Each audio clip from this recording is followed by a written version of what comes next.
ইন্নাহু মিনাল মুরসালিন। ও মুসার মা ডরায়ও না, সন্তান আবার তোমার কোলে ফিরে দিমু।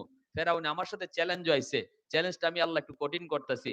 আমার মুসারে আমি আল্লাহ দুনিয়া টানছি, ওই সময় যে বৎসর সে হত্যার সিদ্ধান্ত এই বৎসরে আনছি।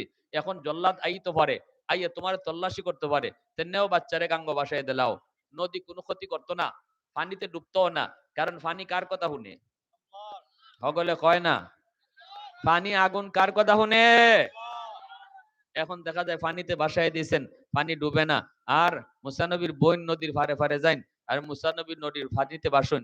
আল্লাহ নীল দরিয়ারে কয়, এ নীল দরিয়া, তোর স্রোত তো চলছে ইবায়, কিন্তু আমার মুসারি নিবে তুমি উল্টা বায়। স্রোতে তালে তালে নিবে না, উল্টা নিবে। কারণটা হইলো ফেরাউনের বাড়ি উল্টা। আল্লাহর উদ্দেশ্য হইলো ফেরাউনের গাটনিয়া মুসানবীরে লাগাইতা, আর ফেরাউনের গড় বড় করাইতা। আল্লাহর উদ্দেশ্য হইলো চ্যালেঞ্জ তো নিশ্চয় তুই আমার সাথে, আমার মুসা তো আইলো দুনিয়াত, এখন ফালতাম আমি আল্লাহ, যেখানে রাখি এখান থেকে ফালতাম পারতাম, কিন্তু এটা আমার চ্যালেঞ্জ সোজা হয়ে যায়। আমার চ্যালেঞ্জ নিলে আমি কঠিন ভাবে নেই, যে মুসারে তুই মারতে চাইছিলে, এই মুসারে আমি আল্লাহ তোর গড় বড় করাইমু। সুবহানাল্লাহ, আরো আস্তে কও।